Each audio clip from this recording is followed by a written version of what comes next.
LiberalViewer presents. So, welcome to the January 17th edition of LiberalViewer Sunday Live Clip Roundup. Thanks for joining me for the last Sunday of the Trump presidency. First term at least, right? Since Joe Biden will be starting his first term on January 20th, this Wednesday. Last Sunday of the Trump presidency is my main topic tonight, and I'll be using the 10 best, most newsworthy clips I picked out from the Sunday morning news analysis shows from the big five corporate outlets of ABC, NBC, CBS, CNN, and Fox News, the so-called corporate media here in the United States, for what should be a really educational, informative, fair use media criticism and political comedy show for you all tonight.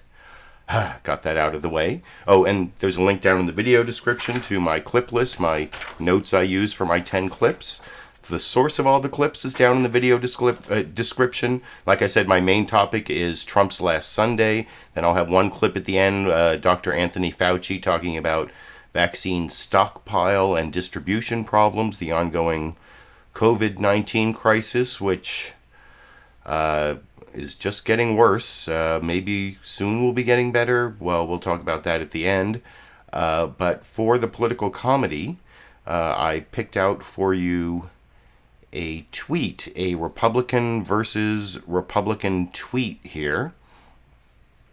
This tweet no longer exists. I went back to get the link from this screen capture, and I guess Twitter, first they put a warning on it, and then they took it down. I don't know if you can actually read that. The bottom tweet there is from Gabriel Sterling. I have had I used clips of him on the show. He's the voting official in Georgia, and he's actually saying there was a drop off in Republican turnout between the November election and the January runoff, driven by Trump, and most prominently in areas represented by Doug Collins and Marjorie Taylor Greene. Those folks cost the Republicans the 2 Senate seats and control of the Senate, giving Biden and Democrats a free hand. And Gabriel Sterling's tweet is still there, but then Marjorie Taylor Greene actually does the thing that he's accusing Republicans of doing, which is splitting the Republican Party and losing votes, and it looks like that's going to be happening more and more. And from the Democratic perspective, I guess we just have to laugh that there's like a large part of the Republican Party that can't accept reality, and so much so that they're like attacking other Republicans, and there's like the reality-based Republicans and the non-reality-based Republicans, and I mean, is that comedy? I don't know. I don't know. It's kind of tragic, really, but that's what I decided to use as my political comedy. The other clips, I'm going to be talking about a lot of the big news, the impeachment of Trump and what's going to happen with the impeachment, incoming Biden administration, like I said, COVID-19, and of course, the threats on Washington, D.C. and state capitals. Although the state capitals today seem to be fine. There was all this militarization here, and I'm in the state capital, Sacramento, and nothing really happened, but there was a lot of worry, and there are, as I think in the ABC news summary, I'm going to show you all 5 news summaries from longest to shortest, starting with Fox News Sunday. And what's really interesting about this is I'm talking about how DC's all militarized, and they have David Spunt, who normally reports on the Trump administration, reporting on DC, talking about what Vice President Mike Pence is doing. But there's basically no mention of Donald Trump, I mean, other than getting impeached, in the Fox News Sunday news summary that I will start with over here. And hello again from Fox News in Washington. 3 days from now, Joe Biden will take the oath of office on the west front of the Capitol, the same spot where less than 2 weeks ago, a mob of insurrectionists tried to stop Congress from certifying the results of the election. Now Washington is locked down by thousands of military and police amid threats of more violence. Meanwhile, President Trump's final days in office are marked by growing isolation. Members of his cabinet resigning, 10 House Republicans voting to impeach him a second time, and losing access to Twitter, his biggest political megaphone. Later this hour, we'll discuss the power of big tech with Apple CEO Tim Cook. But first, David Spunt reports on the effort to protect the nation's capital and cities across the country leading up to the inauguration. Chris, right now the U.S. Capitol is a fortress. 20,000 National Guard troops are on watch. More are on the way. We are committed to an orderly transition and to a safe inauguration. The vice president's pledge 1 week after armed rioters stormed the Capitol. 5 people, including a Capitol police officer, died.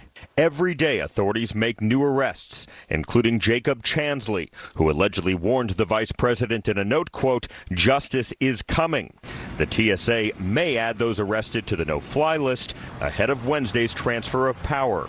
We are seeing an extensive amount of concerning online chatter. I guess the best way I would describe it. Authorities haven't announced any specific threats, but the FBI and Secret Service have D.C. fortified with more troops than in Iraq and Afghanistan combined. Friday, authorities arrested a man with a Glock, ammunition, and unauthorized credentials trying to enter a restricted area in Washington. After being released, he claimed he got lost. I forgot my firearm was in the truck. I was trying to make it to work. The nation's governors layering on extra protection in state capitals across the country. We take the threats to our capital and to our citizens incredibly seriously. There are people in our country who want to turn peaceful protests into opportunities for violence. Multiple state capitol buildings are closed through Inauguration Day. Chris? David, thank you.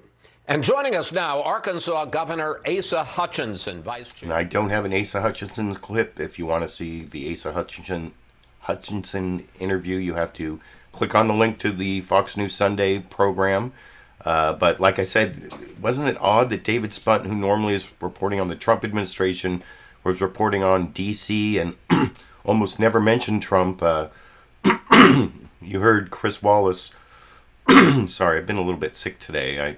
Hopefully I won't be too low energy, but I'm trying to pull myself together for like 1 hour of the show here. But I think you saw there that ChrisWallace briefly mentioned how Trump lost his Twitter, and that they were going to have Tim Cook on, and I'm actually going to show a clip of Tim Cook, clip 6 coming up, and there they actually briefly mentioned Trump. They even show the clip of Trump that I took my thumbnail from. The only other mention of Trump, they actually had Jackie Heinrich reporting from the Biden campaign, or the incoming Biden administration, and then they mentioned some of the problem that they did more coverage of the Trump impeachment with the Jackie Heinrich reporting from Biden, because that's one of the weird things they've been doing on Fox News is they covered what happened in the Capitol, and they covered Trump and the split in the Republican Party, but they're also covering heavily like the backlash against how Republicans are being vilified, and how Biden promised to unify and they're not unifying. And then they've done a lot of coverage of the big tech free speech threat that you'll see ChrisWallace cover a lot more lightly in the Tim Cook clip that I'm going to show you in a little bit. But let me move on to the second news summary, Meet the Press. There was no pre-recorded package. I don't know if I made Chuck Todd feel self-conscious about how produced his intros are with the pre-recorded package. I'm sure that's not true, but this week, for some reason, you'll see at the very end of this, Chuck Todd seems to be like taking a breath because he's so used to like resting for a minute while his pre-recorded package runs. But you'll see the introduction talking about 3 days till Biden takes the oath. Oh, sorry, that was the last one. No, that basically bagging on Trump for losing twice, being impeached twice, losing the popular vote twice, being impeached twice, and more, as you'll see in this clip. Good Sunday morning. Donald Trump leaves office this week with the distinction of having lost the popular vote twice and now having been impeached twice. At the same time, Washington, D.C. looks like an armed camp with some 25,000 National Guard troops coming to protect Joe Biden's inauguration. And state capitals from coast to coast, they're bracing for anti-government violence from right-wing terror groups as early as today. Still, President Trump, who has inspired much of this extremism, continues to hold an iron grip on his party. Yes, 10 House Republicans voted to impeach him, but 197 voted no, meaning those yes votes accounted for less than 5% of the House Republican caucus. And our new NBC News poll of registered voters has the president's approval rating holding steady at 43%, with 55% disapproving. It's more or less where his numbers have been throughout most of his presidency in our poll, just right now on the lower end. 52% do say President Trump is solely or mainly responsible for the Capitol riot, while 47% disagree. That actually basically matches the popular vote election results. And looking at the election, while 61% say Joe Biden won legitimately, fully 35% disagree. Among Republicans, 74% say no, that Biden did not win legitimately. 3 in 4 current Republicans. So 2 things stand out to us this morning. 1, how can Joe Biden begin healing the country when more than 1 of 3 voters believes he did not win legitimately? And 2, the Republicans who say impeachment would further divide this country might start closing that divide themselves by admitting what they've known all along, that President Trump lost this election, and that the reason millions of Trump voters believe it's stolen is because Mr. Trump, with the help of many of his party, purposely lied to them. Let's check in with NBC News Justice correspondent Pete Williams. He's joining us now. He's got the latest on the investigation. Here, see what I'm talking about? That, deep breath before he goes to Pete Williams, like he's waiting for the package to run, because that happens every week, and for some reason there was no pre-recorded package that he narrates, pre-recorded package of video there. But like I said, I think he got in most of the important facts, and he emphasized how we got to where we are because of the lies that Trump and a lot of Republicans have been telling. And that also comes across, Jake Tapper actually harps on a fact that I don't even think is necessarily a fact, at least in terms of criminal law. I talked about last week, the question is as to whether Trump incited the violent attack on the Capitol. And I talked about the Brandenburg versus Ohio standard. I even kept this here, that it has to be, for it to be incitement and not advocacy, it has to be directed to inciting or producing imminent lawless action and likely to incite or produce such action. That's the Supreme Court standard of incitement. Now, from a more, non-criminal law point of view, if you're not talking about how the First Amendment protects you from being convicted of a crime, incitement has a broader meaning, and to that extent, Jake is right, I guess. And I'm going to show Joaquin Castro talking about this broader definition. That's why Trump can be impeached for incitement, even if I don't think he can be criminally convicted of incitement. But anyway, I've said incitement so many times, but you're going to hear it a couple times again from Jake Tapper, where the state of our union this week is on high alert because of Trump, in this clip. Hello, I'm Jake Tapper in Washington, where the state of our union is on high alert because of the terrorists incited by the president. State capitals are boarded up or altogether closing. Washington, D.C., a veritable fortress behind fences and barricades, some 25,000 troops authorized, all to prevent any more riots or deaths during this decidedly unsmooth, unpeaceful transition of power caused, at least in part, by the White House, too many congressional Republicans, and MAGA media. The contrast of a Capitol that looks as if it's under military occupation to what a presidential inauguration is supposed to look like and symbolize is frankly heartbreaking. The show of force necessary right now because of the outgoing president of the United States, who does not plan to attend the inauguration and is now the record holder for impeachments after inciting that terrorist attack on Capitol Hill that led to multiple deaths and attempts to stop the peaceful transfer of power. This morning, incredible and terrifying new footage from The New Yorker shot inside the siege, where the insurrectionists make it very clear whom they are listening to. We're outnumbered. There's a million of us out there, and we are listening to Trump. You're the boss. Quote, "We are listening to Trump." This impeachment was the most bipartisan in American history, but it remains unclear how the Senate trial will work and whether enough Republicans will vote to convict and put an end to his political career, which is already, of course, in utter disgrace. We have 4 significant interviews for you this morning, including the president-elect's incoming chief of staff, President Trump's former national security advisor, and the second highest-ranking Democrat in the Senate. But we're going to start with the man who is leading the effort to remove President Trump while also dealing with personal tragedy. Lead impeachment manager, Democratic Congressman Jamie Raskin of Maryland. And there's some heartfelt moments in that Jamie Raskin interview.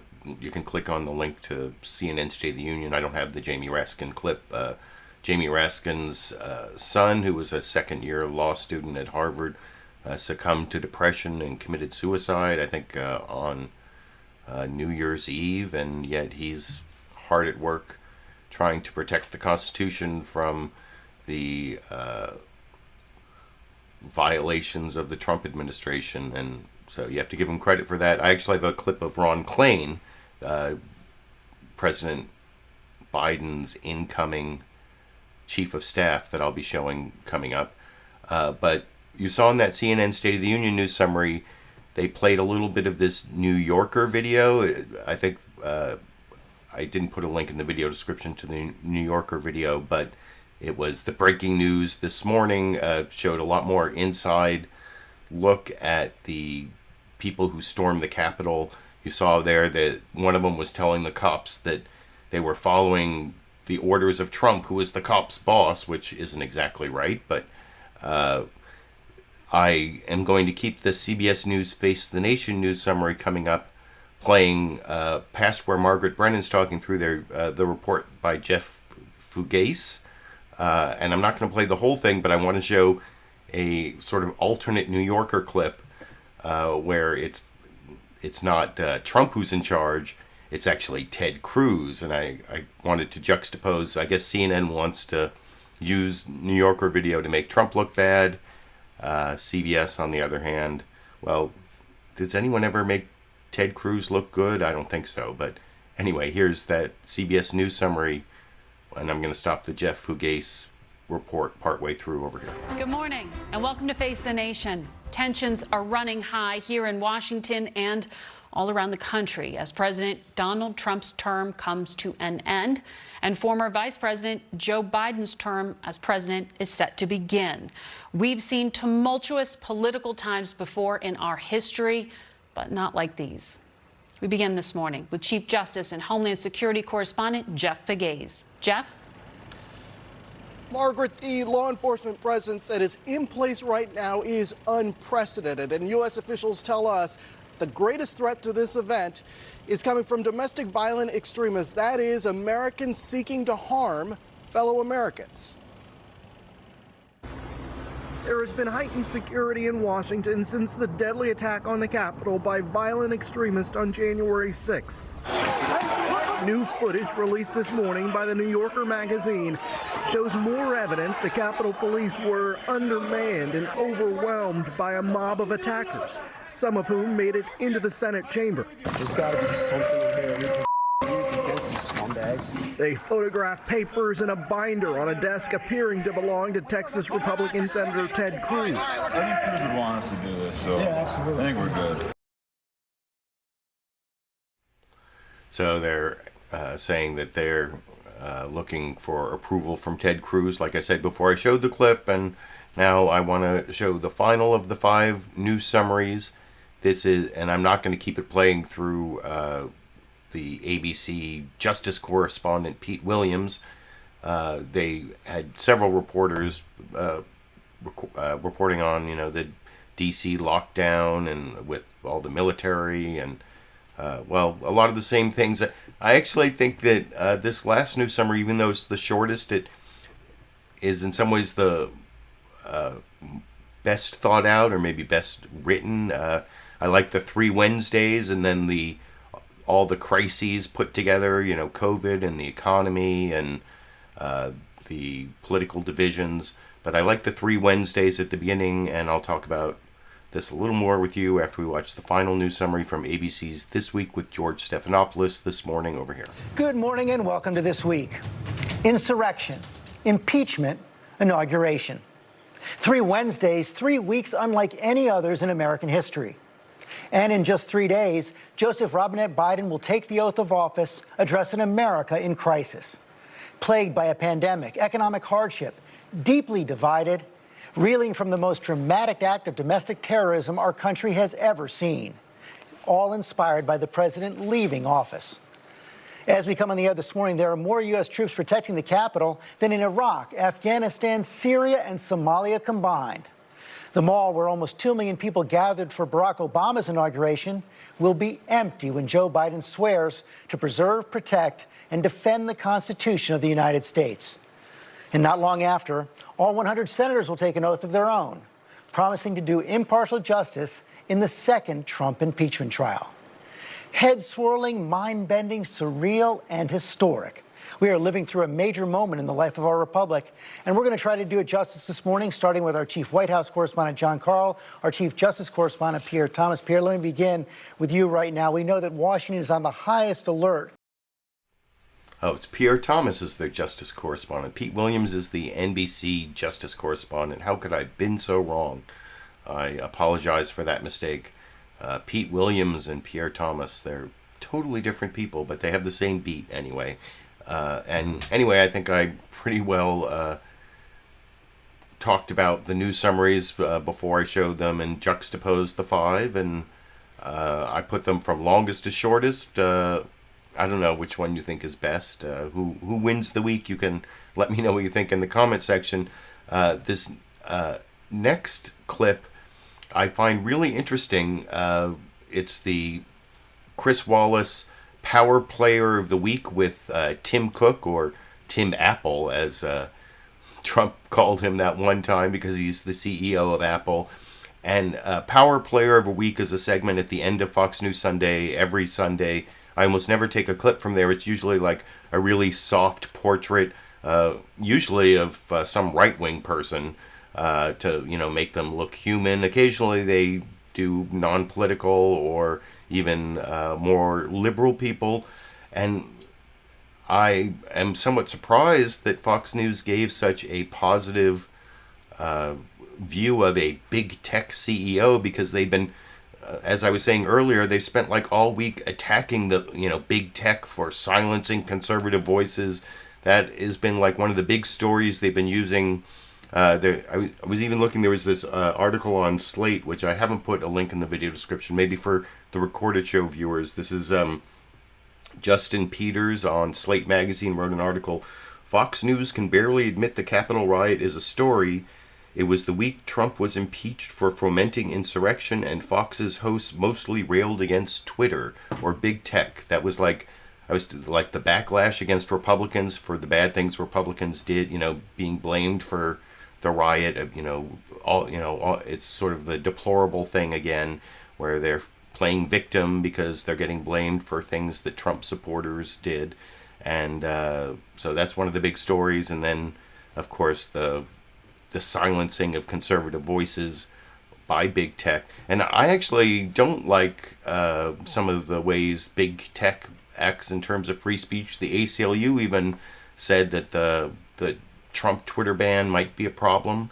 And I've had a lot of problems with big tech and YouTube and how it treats speech. And I'll talk about that a little more after you watch this.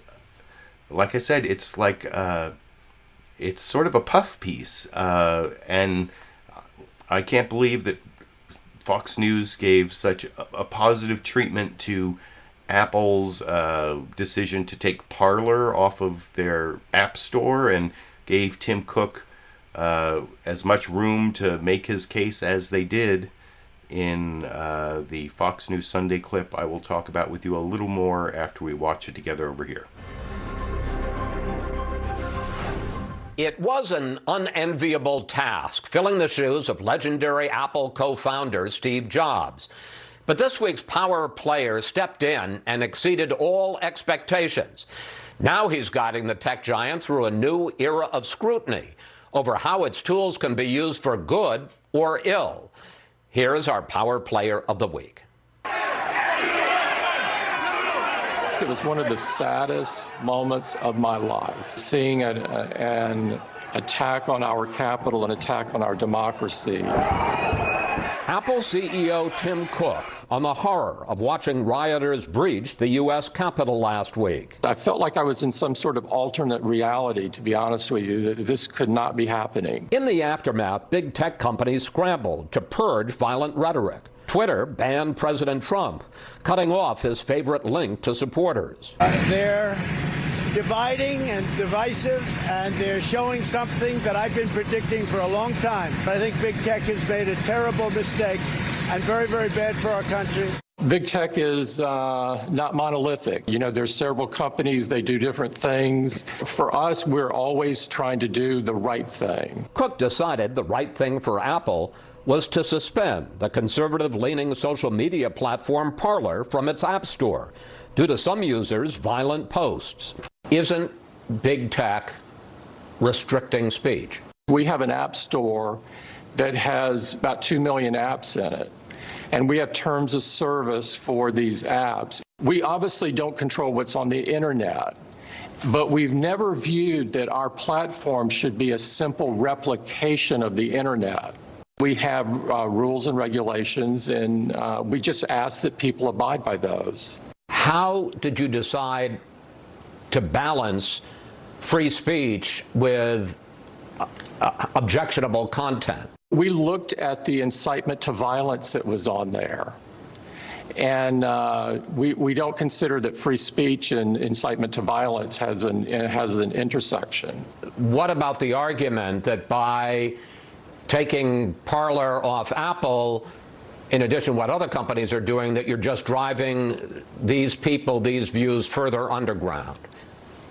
Well, we've only suspended them, Chris, and so if they get their moderation together, they would be back on there. Cook came on Fox News Sunday this week to talk about Apple's $100 million racial equity and justice initiative. So what this initiative...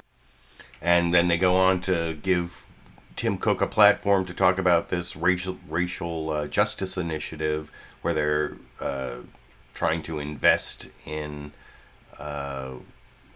communities of color to increase their ability to participate in global connectivity and the all the stuff that Apple does. And like I said, I'm very surprised that they gave such a positive spin to what Apple did, given what Fox News has been doing all week about big tech silencing conservative voices. And then after that, they went on to let him promote the humanitarian projects that Apple is engaging in.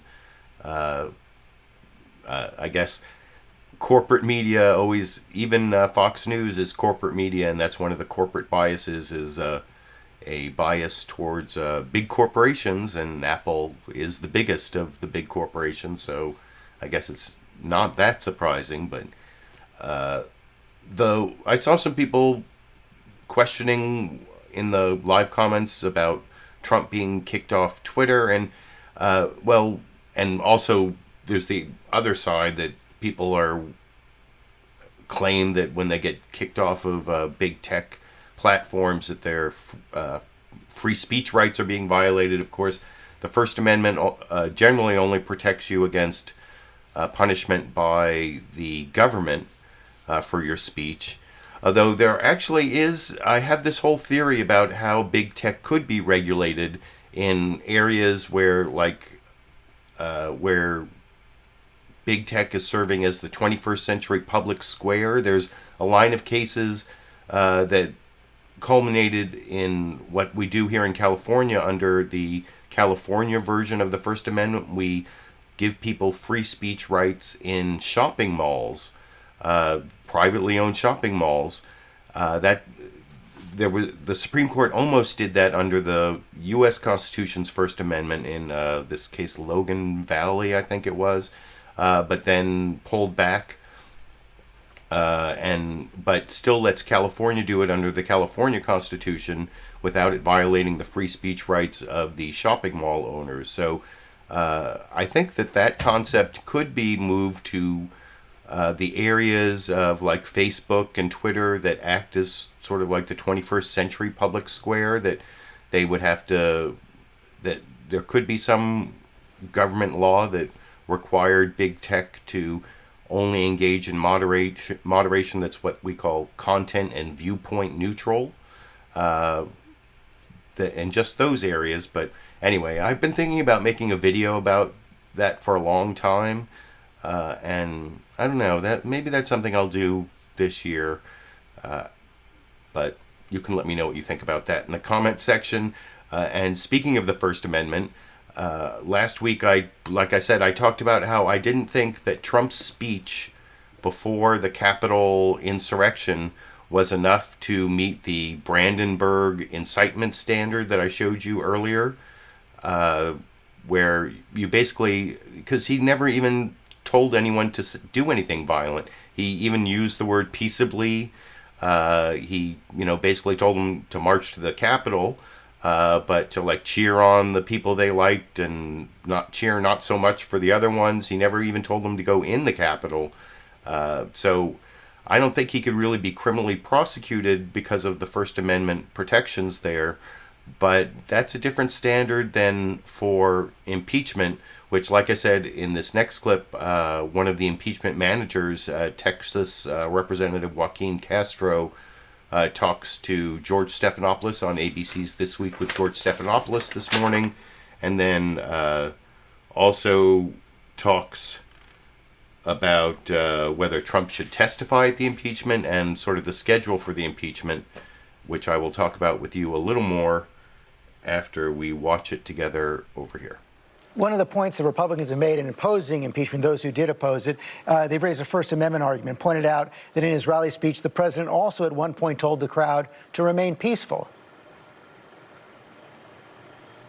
Yeah, I think this is quite separate from the First Amendment. This is a president who, knowing that he was in a very combustible, emotionally charged situation, continued to work up his supporters, not once or twice, but repeatedly over and over, telling a big lie about a stolen election, even though, as you know, George, they went to court 60-something times and lost about 61 times in court. And so this is a president who knew what he was doing and watched as that mob took over the U.S. Capitol, and in fact, took over the Senate floor of the United States and was slow to act after that to quell it. You just heard John Call report that Rudy Giuliani is talking to the president perhaps about testifying in the impeachment trial. Is that something you would welcome? Well, we're still discussing strategy, obviously, and how we're going to handle the witnesses and so forth. And so, certainly if the president if that's something that he wants to do, then he's probably going to be able to do that because he's part of the trial, because it involves him. Senator Cotton has said he won't vote to convict because a Senate trial of a former president is unconstitutional in his view. He cited the writings of retired appeals court judge Michael Luttig, who wrote in the Washington Post, "The very concept of constitutional impeachment presupposes the impeachment, conviction, and the removal of a president who is, at the time of his impeachment, an incumbent in the office from which he is removed." Are you concerned that they may be able to find that this is not constitutional, this trial?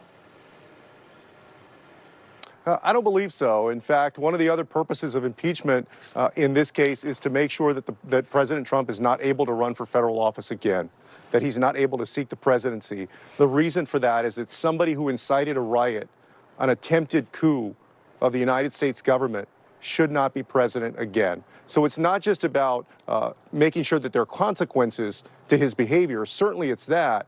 But even after he's left office, it's also making sure that he can't run for president again. Of course, you only get to that vote if you find 17 Republican senators who will convict.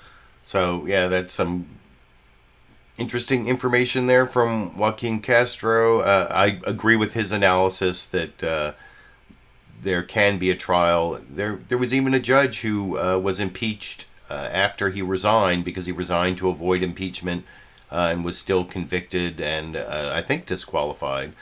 So there's even precedent from the 19th century of the trial after someone's no longer in office. And the otherwise, anyone would be able to avoid impeachment or disqualification from future office just by resigning, which would defeat the purpose of impeachment, removal, and disqualification. So I agree with Joaquin Castro on that one. I saw some people talking in the live comments while that clip was playing. I've seen a bunch of super chat contributions. A couple from Matthew. Oh, and Darian Mesa gave $20, saying they've loved my show for years. Thank you for that. Sexy Bob and Lulu Girl are obsessing over the sardines. I'm sorry, no sardines tonight. I'm barely making it through the show tonight as it is. Oh, and I just got another one from Sinful Solutions. But Matthew was talking about corporations don't have to provide or protect free speech on their platforms. And I saw, Third Eye 2020 was saying something similar. Where did I? Oh, now it's like way up there. I saw it earlier, but basically saying that private businesses do not have to protect free speech rights, which is true under the First Amendment to the U.S. Constitution. But what I was explaining earlier is here in California, we have a analog to the First Amendment that protects free speech in the California Constitution, and it actually does protect free speech in privately owned shopping malls. And not only is that true, but the Supreme Court of the United States says the First Amendment to the U.S. Constitution doesn't stop the California Constitution from protecting those free speech rights in shopping malls. That doesn't violate the mall owners' First Amendment rights. You can read that case yourself. I think it's from the 1980 maybe. It's a Pruneyard Shopping Center. I talked about this in a video I made about Amy Coney Barrett a couple months ago. But anyway, it's all, and what that means is, since the U.S. Supreme Court has said that the California Constitution can create this more expansive right for people in privately owned shopping malls, it might be possible for the U.S. Congress, say, to pass a online free speech law that expanded free speech rights on some of these online platforms in the places that act as the 21st century analog of the public square. That has to be part of it, because that's the areas of the shopping mall. It's not in the stores, it's like in the analog of the sidewalks. They're like kind of like sidewalks in the shopping mall, and that's where you can have free speech here in California. And so Congress could pass a law that said all shopping malls have to give you those rights, and it wouldn't violate the First Amendment, according to Pruneyard Shopping Center. And so I think that could be moved to online speech platforms, and maybe even under the California Constitution. PragerU had a lawsuit a couple years ago against YouTube where they tried to claim the California Constitution made YouTube a sort of a public square where they had to abide by the California analog of the First Amendment. But anyway, see, I talked about that way too long. I should make my own video, or like a separate video about this issue, because it's really complicated, and I should be like showing you quotes from cases. And anyway, I'm just sort of talking off the top of my head, and I didn't mean to go off on that whole tangent, but I like to respond to some of the live viewer comments. And you saw Joaquin Castro in that last clip talk about how the First Amendment doesn't protect Trump from impeachment, even if it might protect him from criminal prosecution for inciting lawless acts. This next clip is Jake Tapper talking about the incoming Biden administration, some of the things they might do, and then talking to Biden's incoming chief of staff about how he's hopeful that the Republicans might agree to let them get work done and do the impeachment trial, or removal and disqualification trial. And I don't know why he's so hopeful, but maybe he knows something we don't know. And it starts with an introduction from Jake Tapper about some of the things that the Biden administration is going to do by executive order on day one, which are kind of exciting, over in this clip. Welcome back to State of the Union. I'm Jake Tapper. Joe Biden will become the president of the United States in 3 days. On Saturday, he announced a flurry of executive orders for his first day in office, including rejoining the Paris Climate Accord and rescinding the travel ban on predominantly Muslim countries, all part of the Biden effort to swiftly break with the Trump administration and move forward with his agenda amid these multiple crises, as well as the impeachment trial. Joining us now exclusively, President-elect Biden's incoming Chief of Staff, Ron Klain. Ron, thanks for joining us today. So, President-elect Biden has repeatedly said that impeachment will be up to Congress. He's declined to give his personal opinion on impeachment or conviction. The trial in the Senate could start just an hour after President-elect Biden takes office on January 20th, on Wednesday. How worried are you that the trial could derail key priorities such as confirming cabinet members or passing coronavirus relief? Well, Jake, I think, as the president-elect said, it's important for the Senate to do its constitutional duty, but also to do its constitutional duty to move forward on these appointments, on the urgent action the country needs. During the last time President Trump was tried, the Senate was able to hold confirmation hearings for nominees during the morning. It was able to conduct other business. I hope that the Senate leaders, on a bipartisan basis, find a way to move forward on all of their responsibilities. This impeachment trial is one of them, but getting people into the government and getting action on coronavirus is another one of those responsibilities. The FBI is warning about armed protests planned for the days leading up to Wednesday, both here in Washington, D.C. and at all 50 state capitals across the nation. Yeah. How worried are you about the potential for violence, and how much do you blame President Trump?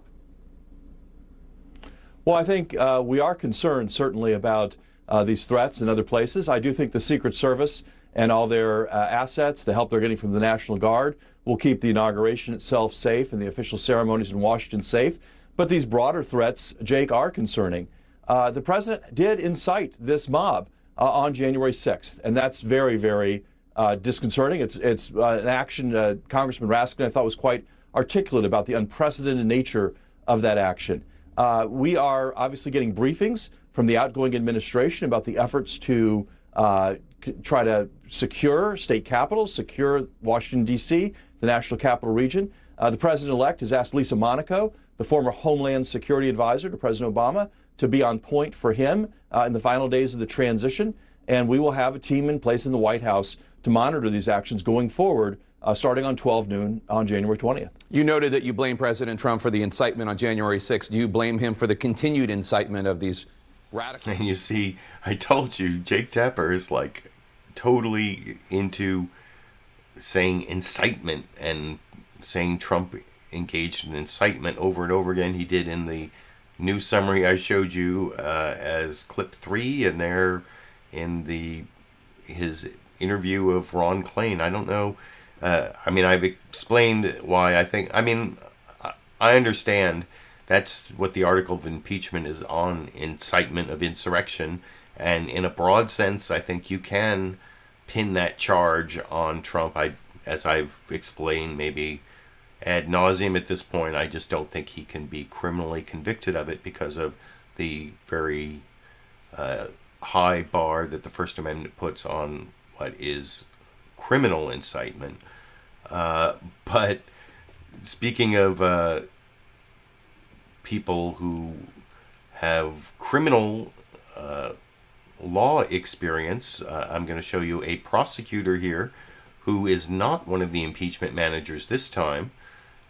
Former prosecutor, now California member of Congress, Adam Schiff, who is the chair of the House Intelligence Committee, and thinks that Trump gets a sort of softball question from Margaret Brennan about whether, because there is this actually a Trump-appointed official, Sue Gordon, saying, maybe you shouldn't give any more classified information to Trump once he leaves office.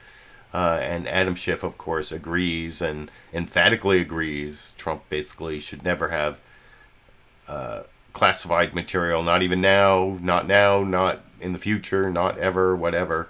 But there's this interesting question, a story I had seen a little coverage of, but showing all the nefarious stuff that's going on behind the scenes in the last few days of the Trump administration. I'm sure we're going to see even more stuff, pardons, but I don't know if you heard about this whole NSA appointment that Adam Schiff talks about in the final clip on the Trump's last Sunday topic, before I get to the Anthony Fauci clip to end the show, before the final Dash and Sandy or Dandy clip, I guess, really ends the show. But anyway, Adam Schiff ending the topic over here.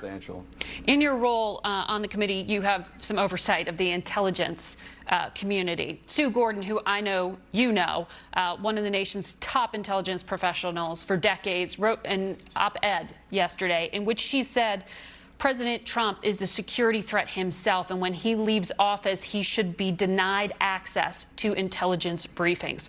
Would you urge the Biden administration to do that? Absolutely. There's no circumstance in which this president should get another intelligence briefing, not now, not in the future. I don't think he can be trusted with it now, and in the future he certainly can't be trusted. Indeed, there were, I think, any number of intelligence partners of ours around the world who probably started withholding information from us because they didn't trust the president would safeguard that information and protect their sources and methods. And that makes us less safe.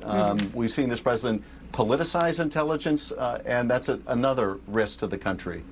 With just a few days to go, the Trump administration is reportedly installing a GOP operative at the National Security Agency, which oversees, as you know, some cyber and signals intelligence. Do you have any indication what the intent is there?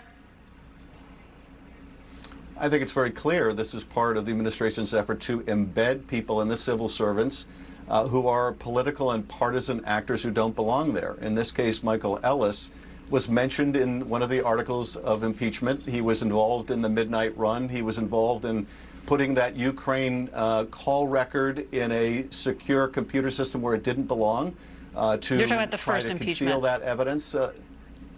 Yes, so there's no way that someone like Michael Ellis should be confirmed or appointed or hired for a career civil service position, particularly if there were other applicants, which they were, that were more highly rated. Very quickly, when will the Speaker of the House send the articles of impeachment to the Senate? And Adam Schiff doesn't know when the articles of impeachment are going over, and that's kind of an open question. But that thing, Margaret Brennan had that one question there I was talking about last week as to why one of the main reasons I want Trump to be impeached, I was saying, was because when he talks about the impeachment hoax in the future, people are going to have to say, well, wait, which impeachment? And I mean, Adam Schiff wasn't talking about the impeachment hoax, but Margaret Brennan did, and she said, wait, you mean the first impeachment, right? That's one of the great things about Trump from now on. Whenever you talk about the Trump impeachment, even like Wikipedia has a Trump impeachment disambiguation page. It has to be disambiguated. That's one of the great things that happened this week. Not a lot of good news these days, but I thought that was a well-deserved blemish on Trump's record for many, well, I talked about that last week. I don't want to go off on a tangent on that, and I want to get to the final clip. So this is the vaccine stockpile, and my transition was going to be at the end there. Adam Schiff was talking about that nefarious appointment at the NSA, the guy who was mentioned in the last articles of impeachment, who was part of the whole Ukraine scandal for putting the Ukraine conversation on that special classified server. Who knows what he's doing in the NSA and what he's going to do in the next few days or why he's been put there. But I think we're going to learn a lot of weird things, and maybe also about this next topic, like what happened to the vaccine stockpile. They were talking about all the time how they were like splitting half the doses out so that they would send them out and people would have their second, since it requires 2 doses. And I was even seeing people like theorizing, like, did Jared Kushner sell that stockpile of vaccines to someone? Like, and there have been distribution problems. We're not anywhere on track to be have herd immunity by May, as people were saying just a month or so ago from the Trump administration. Now Biden's going to do like 100 vaccinations in 100 days, and that means almost, if you want to get to 300 million, that's 300 days, that's 10 months, that's a lot longer than the spring. But anyway, this final clip is Anthony Fauci trying to answer what happened to the stockpile, and he says he doesn't really know. And that's what I'm saying. Maybe more of this stuff is going to come out after the Biden administration takes over and we get some actual government transparency. But anyway, this is the final news clip I will talk about with you a little more after we watch it together over here. Welcome back. Every day but 2 in this new year, the U.S. has seen at least 220,000 confirmed new cases of COVID. Oh, and of course it starts with a very scary chart. Not enough scary charts since this is a very scary time in the pandemic. But here's a scary chart from starting Chuck Todd's introduction to his conversation with Anthony Fauci over here.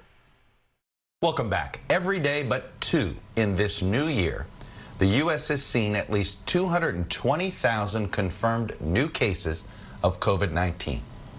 And the death toll this week stands at over 23,000. As you can see, just divide that number by 7, and that's over 3,000 a day. Those grim numbers come as the nation's vaccine distribution program is becoming increasingly chaotic, and a new, more contagious strain of the virus threatens to fuel yet another surge of cases. So joining me now, the latest on what we can expect is Dr. Anthony Fauci, who will be President-elect Joe Biden's chief medical advisor on COVID-19 in addition to his usual duties. Dr. Fauci, welcome back to Meet the Press. So let me start with this plain up the vaccine question, which is there's this announcement. President-elect Biden calls for releasing all of the stockpile. The Trump administration agrees, and all of a sudden there's no stockpile. Was this a miscommunication? Was this a bigger error? What is the explanation here? You know, I'm not exactly sure, Chuck, but I tried and I think successfully sorted that out. I had a conversation with General Perna last night and again this morning. And I think there was just a misunderstanding. In the beginning, when it wasn't quite clear about what the cadence, as he calls it, of the rolling out of doses would be, there was a lot of caution. So they wanted to make sure that everyone who got a first dose got a second dose on time. So when doses were released, an equal amount was kept back to make sure that if there was any glitches in the supply flow, that the people who got their first doses would clearly get their second doses. After a couple of cycles, when it became clear that the cadence of the flow of doses was really going to be consistent and reliable, the decision was made, instead of just giving enough for the first dose and holding back for the second dose, that as soon as they got the doses available, they would give it, because now they would have confidence that the next amount they would get, they'd have enough at least to give everybody the second dose, and then some to give the first dose. All right, so you oversee vaccine creation, so I'm curious on the manufacturing aspect of things. The President-elect Biden has promised to invoke the DPA, the Defense Production Act, on the vaccine manufacturing process. Will that help in the short term, or is that something that we won't see the benefits of that until the summer? Well, you know, I can tell you one thing that's clear is that the issue of getting 100 million doses in the first 100 days is absolutely a doable thing. What the president-elect is going to do is, where it need be, to invoke the DPA to get the kinds of things we need, whatever they may be they tests, be they vaccines, or what have you. In other words, to just not be hesitant to use whatever mechanisms we can to get everything on track and in the flow that he predicts. But the feasibility of his goal is absolutely clear. There's no doubt about that can be done. The guidelines that various states... Yeah, but like I said, 100 million in doses in 100 days doesn't really get us to May, June, July herd immunity. That's more like the end of 2021, almost. Well, not quite that bad, but the Defense Production Act might help, but it's a doable goal. It's not even a big enough goal, I don't think, but you can let me know what you think down in the comment section. You heard we were getting a lot bigger promises than that just a month or two ago from Operation Warp Speed, which apparently was not much of a success, and I heard it was even going to be renamed now. And anyway, that's the last news clip. I pretty much pre-criticized it anyway. You can, as usual, let me know what you think about that clip, all the rest of my clips. I appreciate all of you who joined me for the live show. I hope you appreciate the 8 to 10 hours I put in this Sunday and every Sunday for like the last 404 Sundays, watching the shows, picking out the clips, capturing the clips, thinking up my commentary and criticism, and then broadcasting the show and interacting with you all during it, and sometimes a little bit after it in the recorded show comment section. I will be back next Sunday and every Sunday at least through May, as I was talking about last week. I don't know if I'll have some reason to come back on Wednesday for the inauguration, or maybe Thursday. I've been thinking about covering the impeachment. I wanted to cover the impeachment trial last time, but as you may remember, there was no trial, so maybe I will have an impeachment trial to cover as well in the next several months. But anyway, until next Sunday, or until I have... Oh, I did promise you a Dash and Sandy clip, or Dandy clip. Don't want to disappoint all the Dandy fans out there. This is... I got a little Dash and Sandy interaction in the doorway earlier today. I think in the background you can hear the Sunday show with Jonathan Capehart, if I recall, over here. The rise in hate group. He was receiving more threats than any president that we know. So this was, I think we were all surprised by what happened January 6th, of course. But the elements that led to that are not surprising at all. Right. Professor Blight, you wrote the 900-page biography on Frederick Douglass, which I read, and I want to thank you since you're here, because there are some great lines in there that put into... It was Jonathan Capehart in the background, yes. So there you see Dash and Sandy, brief interaction, and then go into their separate corners. I don't know, they're still pretty close together. But anyway, that's the show. I will be back next Sunday, maybe in the middle of the week if some reason I am able to do that and I have a topic to cover. But I'll be back next Sunday, every Sunday through May. And until then, I guess... Oh, I see I'm getting extra super chat contributions at the end there. Thank you for all of that. I appreciate it. If you other ways to support the show financially, at links down in the video description. Give me a thumbs up, subscribe to my channel. Aren't I supposed to say that? Anyway, until next week, I guess I will be seeing all of you around the internet.